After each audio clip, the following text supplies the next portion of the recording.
जय शहाजीराजे, जय जिजाऊ, जय शिवराय, जय शंभूराजे, जय हिंदवी स्वराज्य।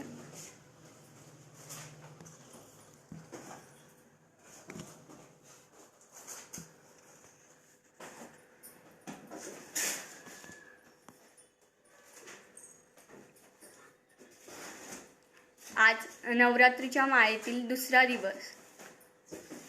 या निमित्ताने सईबाई राणीसाहेबांना पुष्पांजली अर्पण करण्यासाठी मी तुम्हा सर्वांसमोर लाईव्ह व्याख्यानमालेच्या रूपात सादर होत आहे। थोड्याच वेळात आपण लाईव्ह सेशनला सुरुवात करूयात।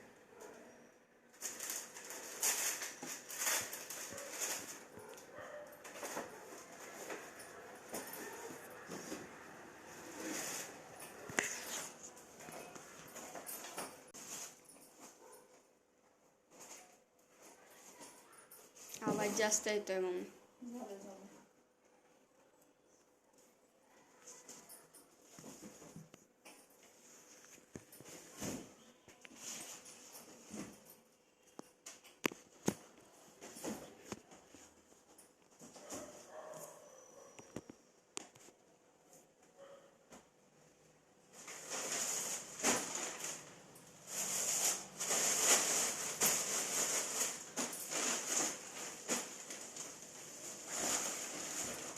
2 ते 3 मिनिटात आपण आजचं लाईव्ह सेशन सुरू करूया।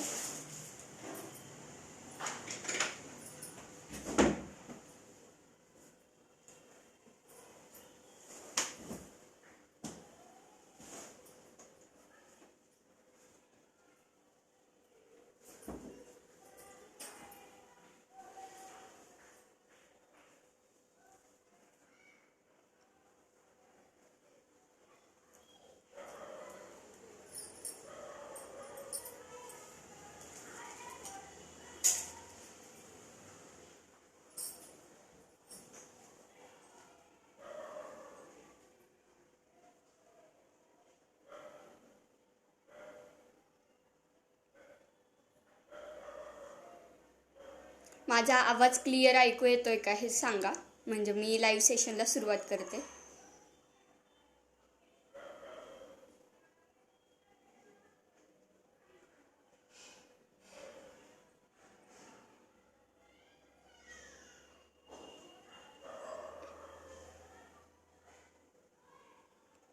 अक्षय दादा, माझा आवाज क्लिअर येतोय का? प्लीज कमेंट करून कळवा, जेणेकरून मला सुरुवात करता येईल।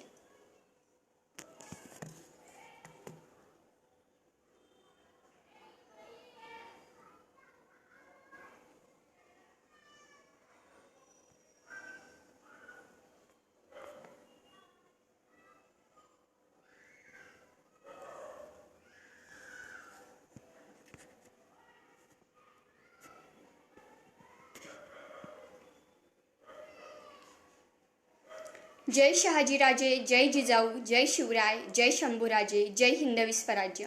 मी सुचेता जयश्री विजयकुमार भिसे आज तुम्हा सर्वांसमोर लाईव्ह व्याख्यानमालेतून विषय मांडत आहे सईबाई राणीसाहेब। फलटणच्या निंबाळकर घराण्यातील राजे मुधोजीराव आणि रेवूबाई यांच्या प्रथम कन्या, पुण्यश्लोक छत्रपती शिवाजी महाराज यांच्या प्रथम पत्नी, स्वराज्याच्या महाराणी छत्रपती शंभूराजे यांच्या मात्या। पण छत्रपती शंभूराजे यांच्या जन्मानंतर 2 वर्षांनी राजमाता सईबाई अनंताच्या प्रवासाला निघून गेल्या। छाव्यासारख्या पुत्राचा पराक्रमही त्यांना पाहता आला नाही। पराक्रमी छत्रपती शिवाजी महाराज यांना छत्रपती होताना देखील त्यांना पाहता आले नाही। ना शंभूराजे ना छत्रपती म्हणून बघता आले। स्वराज्याला गरज होती महाराणी म्हणून, शंभूराजेंना गरज होती मातेची, महाराजांना गरज होती आपल्या सुखदुःखात कायम साथ देणाऱ्या पत्नीची, पण ती देखील त्यांना मिळाली नाही। स्वराज्य आकार घेत होते, नवनवीन गडकिल्ले स्वराज्यात येत होते, पण हे सुख त्यांच्या नशिबात नव्हते असं म्हणावे लागेल। छत्रपती शिवाजी महाराजांच्या आयुष्यात अतिशय महत्त्वाचे स्थान असलेले सईबाई यांच्याबद्दल फारसे लिखाण कुठे आढळून येत नाही। खरे तर राजमाता जिजाऊसाहेब यांच्यानंतर महाराजांच्या आयुष्यात त्यांचे खूप जास्त महत्त्व होते, पण केवळ 26 वर्ष आयुष्य लाभलेली ही महाराणी इतक्या कमी आयुष्यात सुद्धा खूप मोठे काम करून गेली। फलटणचे राजे श्री मुधोजीराव निंबाळकर आणि रेवूबाई निंबाळकर यांच्या पोटी सईबाई यांचा जन्म सुमारे 1633 साली फलटण येथे झाला. वयाच्या 7व्या वर्षी त्या काळातील पद्धतीनुसार त्यांचे छत्रपती शिवाजीराजेंसोबत लग्न झाले. सईबाई पुण्याला जिजाऊंच्या छत्रछायेखाली आल्या. गौर वर्ण चुणचुणीत आणि मुळातच हुशार असणाऱ्या सईबाईंच्या हुशारीला जिजाऊंच्या छत्रछायेत अजूनच धार चढली. हा काळ तसा खूप धामधुमीचा होता. छत्रपती शिवाजी महाराजांनी स्वराज्य स्थापनेचा उद्योग जोरात चालू केलेला होता. त्यांच्या घरात पाय टिकत नव्हता. सतत लढाई, घोडदौड, मोहिमा चालू होत्या आणि याच काळात नवीनच आकाराला येत असलेल्या स्वराज्यातील फडावरील काम जिजाऊ मासाहेब बघत होत्या आणि हा सर्व पसारा त्या यशस्वीपणे सांभाळत देखील होत्या. पण हेच करत असताना त्यांच्या हाताखाली सईबाई राणीसाहेब तयार होत होत्या. या नवीन आकारात येत असणाऱ्या स्वराज्यामध्ये अनेक अडचणी येत होत्या. जिथे तिथे गरज लागेल तिथे आवश्यक तो सल्ला देणे, महाराजांच्या माघारी जिजाऊंसोबत सर्व कारभार सांभाळणे, हे सर्व अगदी समर्थपणे त्या करत होत्या. संभाजी महाराजांच्या जन्मावेळी त्यांना बाळंत व्याधी हा रोग जडला आणि शिवाजी महाराजांचा भावगड ढासळायला चालू झाला. अगदी संभाजी महाराजांना दूध पाजण्यासाठी कापूरहोळ गावच्या धारव नावाच्या दुधाईला आणावे लागले. स्वतःच्या मुलाला दूधही न पाजता येण्याचे दुःख, तोळामोळा झालेली तब्येत, अफजलखानाच्या रुपयाने स्वराज्यावर आलेले संकट, महाराजांची वाढती चिंता, सगळीच परिस्थिती भयानक होती. पण तरी देखील या सर्व परिस्थितीत त्या ठामपणे छत्रपती शिवाजी महाराजांच्या पाठीशी उभ्या होत्या. महाराजांचे पहिले प्रेम म्हणजे सईबाई राणीसाहेब होत्या. शिवछत्रपतींना मिळालेल्या बऱ्याचशा यशाचे जेवढे श्रेय जिजाऊ मात्यांच्या शिकवणीकडे जाते, त्याचबरोबर मार्गदर्शनाकडे जाते, तितके श्रेय सईबाई राणीसाहेबांच्या त्यागाकडे जाते. सईबाई म्हणजे शिवाजी महाराजांच्या गृहिणी, सचिव, सखी आणि प्रिया होत्या. सईबाई राणीसाहेब शिवाजीराजांना 19 वर्ष समर्थपणे साथ दिली. स्वराज्यातील सुरुवातीच्या कार्यकाळात राजांचं लग्न झालं होतं. 10 वर्षाचे राजे आणि 7 ते 8 वर्षाच्या सईबाई राणीसाहेब. स्वराज्य उभे करण्यासाठी झुंजणाऱ्या, प्रखर राष्ट्रीय लढा देणाऱ्या शिवरायांनी आपल्या पत्नीच्या पाठिंब्याशिवाय लढता येणे ते अशक्यच होते. स्वराज्य रक्षणाचे वाण हे त्यांना नाईक निंबाळकरांच्या घरात तर जन्मापासून सईबाईंना ठाऊकच होते. राव वनगपाळ 12 वजिरांचा काळ अशी म्हण ज्यांच्या शौर्यामुळे पडली होती, त्या शूर वनगपाळ नाईक निंबाळकर यांच्या घराण्यातील मुधोजी राजे निंबाळकर यांच्या पोटी सईबाई राणीसाहेबांचा जन्म झाला. फलटणच्या नाईक निंबाळकर घराणं हे महाराष्ट्रातील एक अत्यंत महत्त्वाचं ऐतिहासिक घराणं.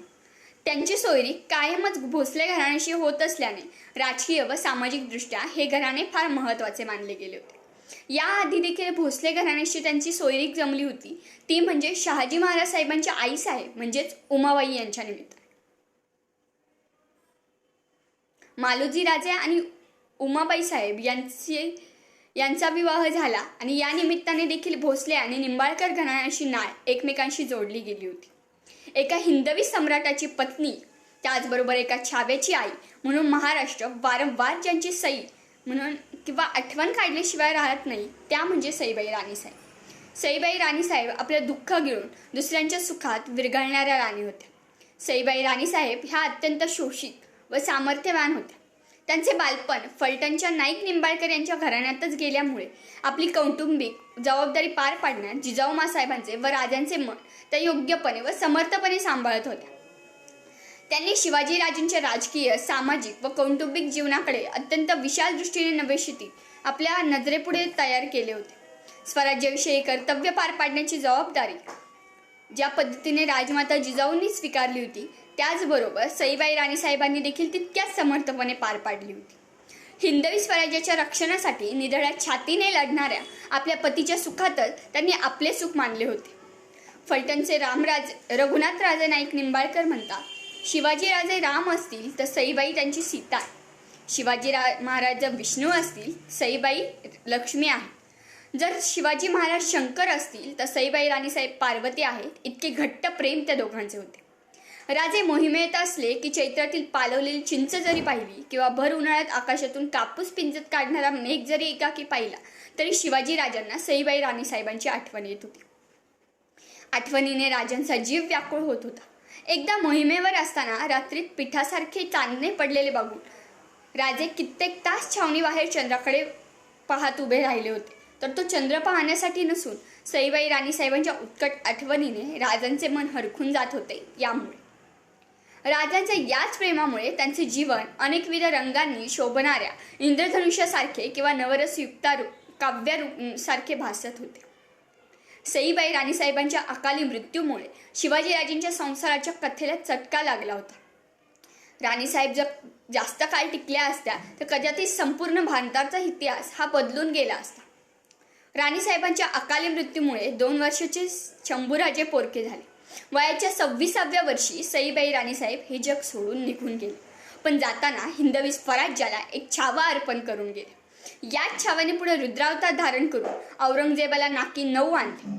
अशा सईबाई राणीसाहेबांचं निधन 5 सप्टेंबर 1659 रोजी राजगडाच्या पायथ्याशी असणाऱ्या पाल या गावी असणाऱ्या वाड्यात झाले. अजून देखील त्यांची समाधी या गावात आहे. त्याचबरोबर त्यांची अजून एक समाधी राजगडावरती देखील आहे, पण ती नंतर बांधलेली समाधी आहे. मूळ त्यांची समाधी राजगडाच्या पायथ्याशी असणाऱ्या पाल या गावी नदी किनारी असणारी ही समाधी आहे. राजमाता सईबाई राणीसाहेब आणि शिवाजी महाराज यांच्या आयुष्यातील एक प्रसंग तुमच्यासमोर मांडण्याचा थोडासा प्रयत्न करते. सईबाई राजेंच्या अर्धांगिनी आयुष्याचा एक अविभाज्य भाग म्हणण्यापेक्षा आयुष्यच. सईबाईंमध्ये त्यांनी कधी मैत्रीण पाहिली, कधी प्रियसी पाहिली, कधी पत्नी पाहिली, कधी आई पाहिली, कधी मार्गदर्शक पाहिली. राजेंच्या सहवासात सुद्धा सईबाई रमत होत्या, शिकत होत्या. राजेंचा सहभाग म्हणजे अहोभाग्यच होतं त्या काळी. राजेंना सईबाईंसोबत बुद्धिबळाचा डाव खेळायला खूप आवडत असत, पण सईबाई कंटाळूनच अर्ध्यातून डाव सोडून जाईल व राजेंना म्हणत, मी तर राणी आहे ना, जाणारच, मला वाटेल तेव्हा सोडून. बजाजी निंबाळकरांना आपलेसे करून राजांनी सईबाई अनमोल भेटत दिली होती. तेव्हा सईबाई राजांना म्हणाल्या, एवढं मोठं देणं मला कुणीच दिलं नव्हतं. हे सारं माझ्यासाठीच म्हणून तुम्ही माझ्यासाठी म्हणूनच करता ना. राजे म्हणाले, सई तुझ्यासाठी करत नाही, तुझ्यामुळे करायला बोलेल. पुढे सईबाईंना बोलवेल. राजांनी एकदम त्यांना मिठीत घेतला आणि पाठीवर थोपटून त्यांना म्हणाले, आम्हाला तुम्हा बायकांचं काही कळत नाही. दुःखातही रडता, आनंदातही रडता, अजबच आहे. राजांच्या त्या आविर्भावामुळे त्यांना हसू आवरले नाही. राजे मात्र त्यांचं रूप मनात साठवून घेण्यात गुंतले होते. कल्याणच्या सुभेदाराच्या सुनेबद्दल सईबाईंनी राजांना विचारलं होतं. त्यावेळेस महाराज म्हणाले, कल्याणची सईबाई राणीसाहेबांनी विचारलं की सुभेदाराची सून खूप सुंदर होती का. राजे म्हणाले, हो होती, पण तुमच्या इतकी सुंदर नव्हती. सईबाई राणीसाहेब लगेच म्हणाले, चला थट्टा करू नका. राजे म्हणाले, आम्ही खरेच सांगतो, ते सौंदर्य पाहिलं पण फार कमी भासलं. मोहविण्यासारखं त्यात काहीच नव्हतं. सौंदर्य मनाच्या स्नेहातून प्रकट होतं, जिव्हाळ्याने ते ज्ञात होतं आणि रूपाला त्याची तोड नसते. राजांच्या भावनाविवश नजरेला नजर देण्याची ताकद सईबाईंना राहावली नाही. त्यांनी आपलं मस्तक राजांच्या खांद्यावर टेकवलं आणि राजांच्या करपाशात सई केव्हा विसावल्या हे त्यांना देखील कळलं. सईबाई ज्वराने त्यांना ज्या आजारी पडल्या होत्या त्यातील ज्वराने जास्त अशक्त दिसत होत्या, तरी देखील त्यांच्या डोळ्यात हसरेपणा कायम तोच आणि तेज देखील तेच होते. हसतमुख सईबाईंना पाहून राजांना बरं वाटत असे. सईबाईंच्या डोळ्यात पाणी येऊ नये यासाठी राजे नेहमी काळजी घेत असत. सईबाई सुद्धा राजांची काळजी ओळखून त्यांना सहज आत्मविश्वास द्यायच्या. सईबाई म्हणाल्या, अर्धवट डावावरून उठून जाणं हा तर माझा स्वभावच आहे आणि अगदी हे खरं ठरलं. पहा ना, संसारातून उठून निघाले आणि सारं अर्धवट राहिलं. सई असं बोलू नका असं म्हणून राजे व्यथित होत, तू मोडलेले सारे डाव आम्ही पूर्ण करू असा शब्द महाराज देत होत्या. पण सईबाईंनी राजांकडे पाहतच प्राण सोडला आणि सईबाई राजांना सोडून कायमच्या निघून गेले. सईबाईंची आठवण आली की राजे आकाशात पाहत. अगणित नक्षत्रांनी आकाश नटले होते, पण राजांच्या मनात विचार आला, आकाशातील करोडो नक्षत्र असतील ते देखील एका चंद्राची बरोबरी करू शकत नाही. आणि दुःखावेग न आवरून गालावरून ओघळणारे अश्रूंचे भान नसलेले राजे उद्गारले, सई तू शंभू परका झाला नाही, आम्ही पोरके झालो सई, आम्ही पोरके झालो. असा हा एक प्रसंग मी तुमच्यासमोर मांडण्याचा प्रयत्न केला. सईबाई राणीसाहेबांबद्दल बोलावं तेवढं कमी. त्यांनी केलेला त्याग हा खरं तर अवर्णनीय आहे. ज्या पद्धतीने आपण त्यागमूर्ती म्हणून येसूबाई महाराणी साहेबांना ओळखतो, तर त्याच पद्धतीने त्यांच्यापेक्षाही जास्त कार्य हे केलं होतं, तर ते म्हणजे सईबाई राणीसाहेबांनी. आता त्यांचा त्याग हा कसा? त्यांचा विवाह झाला. विवाह झाल्यानंतर काही कालावधीतच महाराजांनी हिंदवी स्वराज्याचं देखणं स्वप्न साकारायला सुरुवात केली. आणि हे देखणं स्वप्न साकारता साकारता त्यांना बऱ्याचदा आपल्या घराकडेही दुर्लक्ष करावं लागत असं. आत्ताच्या स्त्रिया बघितल्या तर आपला नवरा वेळ देत नाही म्हणून त्या नवऱ्याकडे कंप्लेंट करतात किंवा तक्रार करतात. त्यावेळेस त्यांना तक्रार करावी वाटली नसेल का? पण तरी देखील त्यावेळेस त्यांनी हिंदवी स्वराज्याचं महत्त्व जाणून आपल्या प्रेमाचा त्याग केला. आपल्यासोबत घालवल्या जाणाऱ्या वेळाचा त्याग केला त्यांनी. त्याचबरोबर त्यांनी हिंदवी स्वराज्य फक्त शिवाजी महाराज निर्माण करतायत म्हणून ते करतायत तर सोडून देऊ असं नाही, तर आपल्या पतीच्या निर्णयात खंबीरपणे साथ त्यांनी दिली होती. आणि याच खंबीर साथीमुळे त्यांना प्रथम भार्या म्हणून ओळखलं जातं. सईबाई फक्त ह्या प्रथम भार्या नव्हत्या तर त्यांच्या मैत्रीण होत्या. सईबाई राणीसाहेबांमुळे अनेक प्रसंग हे शिवाजी महाराजांवर येता येता वाचले होते. सईबाई राणीसाहेब कितीही महत्त्वाच्या कामात असल्या तरी देखील महाराज जेव्हा जेव्हा त्यांच्याजवळ मन मोकळं करायला ये तेव्हा त्या त्यांना योग्य पद्धतीने साथ देत होत्या.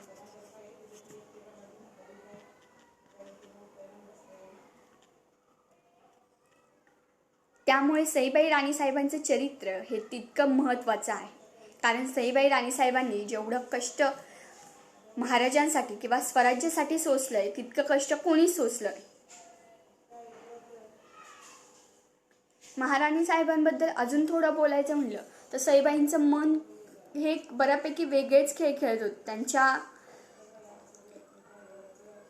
मनात कायम स्वराज्याबद्दल निष्ठा होती, स्वराज्याबद्दल प्रेरणा होती. स्वराज्याला प्रेरणा देण्याचं काम त्या कायम करत होत्या. आणि त्यामुळे स्वराज्याच्या बाबत किंवा स्वराज्याबाबत जेवढं काही महत्त्व आहे, स्वराज्याबाबत इतरांचं जेवढं महत्त्व आहे तर तेवढं महत्त्व हे सईबाई राणीसाहेबांचं आहे. कारण सईबाई राणीसाहेबांचं महत्त्व हे फक्त बोलण्यापुरतं नाही तर त्यांचं आचरणही तेवढं महत्त्वाचं होतं. उरात सह्याद्रीचा छावा घेऊन जणू डोहाळे लागले असतील त्यांना समशेरीचे. त्यामुळे सह्याद्रीच्या छाव्याची समशेर ही शस्त्र नसून तर तो त्यांचा स्वभाव ठरला होता. अशा ज्वलंत वादळाला जन्म दिला महाराणी सईबाई राणीसाहेबांनी. अशा सईबाई राणीसाहेबांनी आपल्या स्वराज्याला फक्त शंभूराजे दिले नाही तर तळपती तलवार दिली होती. आणि याच तळपत्या तलवारीचं पाणी हे औरंगजेबाने देखील चाखलं होतं. छत्रपती शिवरायांच्या आयुष्याचे सुखाचे असंख्य दीप उजळले असतील पण हवेची एक झुळूक होती ती म्हणजे सईबाई, जिच्या पोटी शंभूराजे नावाचे तुफान जन्माला आले होते. मराठा स्वराज्याचे संस्थापक यांच्या छत्रपती शिवाजी महाराज यांच्या एकूण पत्नी 8 पत्नींपैकी सईबाई राणीसाहेब या महाराजांच्या अतिशय निकट होत्या. निंबाळकर घराण्यातील सईबाई यांचा इतिहास घडवण्यात अतिशय महत्त्वाचं स्थान आहे. छत्रपती शिवाजी महाराजांचा प्रोत्साहन अंश किंवा स्फूर्तिस्थान प्रेरणास्थान म्हणलं तर त्या म्हणजे सईबाई राणीसाहेब होत्या. ज्या पद्धतीने अंधार फार झाला आता दिवा पाहिजे असं आपण म्हणतो, अंधार फार झाला आता दिवा पाहिजे आणि या देशाला पुन्हा एकदा जिजाऊच्या शिवबा पाहिजे, पण त्याच शिवबाला सईबाईंची कमी देखील भासता कामा नये हे देखील तितकेच महत्त्वाचे. कारण सईबाई राणीसाहेबांचं महत्त्व तितकं मोठ्या प्रमाणात होतं आणि सईबाई राणीसाहेबांबद्दल बोलावं तितकं कमी पडेल. कारण सईबाई राणीसाहेबांचं चरित्र हे आत्तापर्यंत जास्त लिहिलं गेलं नाही आहे, पण सईबाई राणीसाहेबांचं महत्त्व हे तितकं योग्य पद्धतीचं स्वराज्याबद्दल होतं. स्वराज्याबद्दल त्यांनी काय हाल अपेष्टा सहन केल्या हे इतर कोणी देखील सांगू शकणार नाही. कारण त्यांचे हाल हे आपण थोडक्यात आपण कितीही सांगायचा प्रयत्न केला तरी आपण सांगू शकणार नाही इतकं त्यांचं महत्त्व हे स्वराज्याच्या बाबतीत होतं. त्यांनी केलेला त्याग हा आपल्याला कळणार नाही. कारण आपण कितीही तो त्याग किंवा काही विचार करायचा प्रयत्न केला तरी देखील तो अपुरा पडेल. कारण त्या काळात त्यांनी कशा पद्धतीने साथ दिली असेल, ज्या काळात परकीय गुलामगिरी सत्ता ही अतिशय दृढपणे महाराष्ट्रात चालत होती आणि त्याच महाराष्ट्रात हिंदवी स्वराज्य निर्माण करणं हे काही छोटं काम नव्हतं. त्यामुळे त्यांनी आणि त्याच काळात स्त्रियांना जास्त महत्त्व देखील दिलं जात नसताना देखील त्या काळात आपल्या पतीचं स्वप्न पूर्ण करण्यासाठी त्यांनी किती खस्ता खाल्ले असतील हे त्यांनाच माहिती. सईबाईंचा आणि शिवरायांचा विवाह ऐतिहासिक नोंदींप्रमाणे 16 मे 1641 रोजी लाल महालात मोठ्या दिमाखात साजरा झाला होता आणि त्यावेळेस महाराजांचं वय होतं 10 ते 11 वर्ष. त्यानंतर सोबत खेळत गप्पा गोष्टी करत सईबाई आणि महाराजांचा मधला संसार फुलू लागला होता आणि लहानपणीच लग्न झाल्यामुळे दोघांमधलं नातं अधिक घट्ट होत गेलं होतं आणि स्नेह देखील वाढला होता. सईबाई राणीसाहेब अत्यंत देखण्या, करारी व रुबाबदार होत्या. तलवार चालवण्यात त्या अत्यंत पारंगत होत्या आणि जिजाऊ राजमातांच्या देखील त्या अत्यंत लाडक्या होत्या. सईबाई राणीसाहेबांनी शिवाजी महाराजांकडून त्यांना 3 कन्यारत्न आणि त्यानंतर 1 पुत्ररत्न असे दिले होते.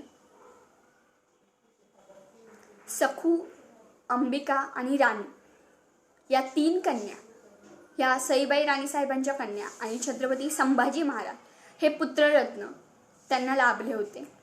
14 मे 1657 मध्ये सईबाई राणीसाहेबांनी संभाजी महाराजांना जन्म दिला आणि यांच्या जन्मानंतरच त्यांना बाळंत व्याधीने ग्रासले होते. अक्षरशः त्या अंथरुणाला खिळल्या होत्या. कोणतेही औषध लागू पडत नव्हते, कोणतेही उपचार कामी येत नव्हते आणि दिवसेंदिवस त्यांची प्रकृती अधिकच खालावत गेली आणि शेवटी 5 सप्टेंबर 1659 रोजी म्हणजेच भाद्रपद वद्रट चतुर्दशी म्हणजेच गणपती बसतात त्या दिवशी सईबाई राणीसाहेबांची प्राणज्योत मालवली गेली. सईबाईंच्या निधनावेळी संभाजी महाराज अवघे 2 वर्षाचे होते. इतक्या लहान वयात मातृसुखाला मुकलेल्या संभाजीराजांचा सांभाळ त्यानंतर जिजाऊ साहेबांनी घेतला. बालमैत्रीण पत्नी सोडून अर्ध्या संसारातून सोडून गेल्याने राजे हळवे झाले होते. त्यानंतरच्या काळात छत्रपती शिवाजी महाराजांना सामर्थ्यवान पत्नीची आठवण पावलोपावली येत असे असं म्हटलं तरी वावगं ठरणार नाही, कारण तितकं महत्त्व त्यांचं हे स्वराज्याच्या बाबत होतं. स्वराज्य म्हटलं की आपल्याला अनेक गोष्टी आठवतात, पण स्वराज्य म्हटलं की आपल्याला सईबाई राणीसाहेब आठवत नाही. ज्यावेळेस सईबाई राणीसाहेबांचं आजारपण निघालं होतं त्यावेळेस देशोदेशीचे सारे वैद्य करून झाले होते. त्याचबरोबर देवाला पाण्यात ठेवणं किंवा देवाला कौल लावणं या सगळ्या गोष्टी वापरल्या गेल्या होत्या, पण कशाचाच निभाव लागत नव्हता आणि स्वराज्याची सईबाईंची परिस्थिती अत्यंत खालावतच चालली होती. आणि त्याच काळात महाराजांवरती संकट होतं, स्वराज्यावरती संकट होतं, ते म्हणजे स्वराज्य गिळंकृत करायला आलेल्या अफजल खानाचं. आणि अशा परिस्थितीतच हवापालट करायचा म्हणून जुलै 1659 मध्ये राजे सईबाईंसोबत प्रतापगडी आले आणि याचमुळं महाराज कायम चिंतित असायचे. परंतु तलवारीसोबत लग्न झालेल्या राजांना आपल्या भावविश्वात रमायला वेळच नव्हता. अखंड रयतेचा विचार करणारे राजे, त्यांना उसंती कुठली, खानाशी कसं झुंजावं, कोणास काय कामगिरी द्यावी, सारी खलबतं राजांच्या डोक्यात होती. पण त्यातच कुठतरी सईबाईंचा विचार मनास डंख लावून जात होता. सईबाई म्हणजे महाराजांच्या लहानपणातील सवंगडी. एकत्र खेळणे, बागडणे, भांडणे, रुसवे, फुगवे या कैक गोष्टी त्यांनी केल्या असतील, पण या सर्व गोष्टींचा परिणाम त्यांच्या तब्येतीवर होत होता. हवा बदलाचा किंवा हवा पालटाचा देखील त्यांच्यावर परिणाम होत नव्हता. म्हणून सईबाई राणीसाहेब आणि आऊसाहेब ह्या पुन्हा राजगडावर गेल्या. राजगडाहून राणीसाहेबांच्या प्रकृतीच्या बातम्या ह्या सतत प्रतापगडी जात होत्या. राजगडावरून येणारा प्रत्येक संदेश हा राजांच्या मनाला घर पडत असत. एक दिवस राजांना आलेल्या खलितात त्यांना राजगडी बोलावण्याचा खलिता होता. राजे गेले देखील आणि त्याच वेळेस त्यांना हवा सहन होत नव्हती गडावरची. म्हणून पाली या गावात शिवापट्टण येथे राजांनी एक त्यांच्यासाठी वाडा बांधला होता आणि सईबाई इथेच राहत असत. राणी साहेबांची आणि महाराजांची शेवटची भेट ठरली ती या शिवापाटण इथल्या वाड्यात. या भेटीत त्यांची काय खलबतं झाली असतील किंवा काय संभाषण झाले असतील हे इतिहासालाच माहीत, पण या खलबतीने महाराजांना कितीही ढासळलो तरी देखील खंबीरपणे अफजल खानाचं संकट परतवून लावायचं हा आशीर्वाद महाराजांना सईबाई राणीसाहेबांनी दिला होता. अफजल खानाला प्रतापगडी तोंड देण्यासाठी सर्व तयारी सुरू होती. महाराजांच्या आज्ञेनुसार सर्व मुत्सद्दी प्रतापगडावर पोहोचली. मावळखोरी महाराजांच्या बाजूने लढणारे देखील उत्साहवर्धक वार्ता गडावर पोहोचली होती. आई जगदंबा पाठीशी आहे असा विश्वास सर्वांच्याच मनात होता. पण तरी देखील शेवटी विधिलिखित टळले नाही आणि भाद्रपद वद्य चतुर्दशीला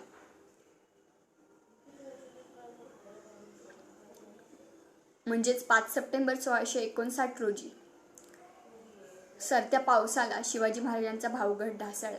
एक मनोजोगा मनसुबा वाहून गेला. भरल्या मळवटाने सईबाई राणीसाहेब अवघ्या 2 ते सव्वा 2 वर्षाच्या छत्रपती संभाजी महाराजांना सोडून पोरकं करून सईबाई राणीसाहेब सोडून गेले. अशा अखल सौभाग्य लक्ष्मी अलंकृत सईबाई राणीसाहेब यांची समाधी राजगडाच्या पायथ्याशी असणाऱ्या पाल या गावी आहे. पालबुद्रुक या गावी आहे. अशा या सईबाई राणीसाहेबांना माझा मानाचा मुजरा आणि आजचं हे नवरात्री निमित्तीचं दुसरं पुष्प मी त्यांना अर्पण करते, कारण त्या स्त्री शक्ती होत्या. आणि या जागृत स्त्री शक्तीच्या या कार्यक्रमानिमित्त, या व्याख्यानमालेच्या निमित्ताने त्यांना मी विनम्र अभिवादन करते. आणि तुम्ही सर्वजण जवळपास अर्धा तास माझं लाईव्ह सेशन ऐकताय, त्याबद्दल तुम्हा सर्वांचे मनापासून आभार. अशीच साथ आणि त्याचबरोबर दररोज जागर स्त्री शक्तीचा या कार्यक्रमातून इतिहासातील नवरत्न, नवस्त्रियांची रूपं, स्त्री रूप याविषयी जागर करण्यासाठी पुन्हा उद्या भेटूयात सायंकाळी ठीक 6:30 वाजता. तोपर्यंत जय शहाजीराजे, जय जिजाऊ, जय शिवराय, जय शंभूराजे, जय हिंद स्वराज्य. धन्यवाद.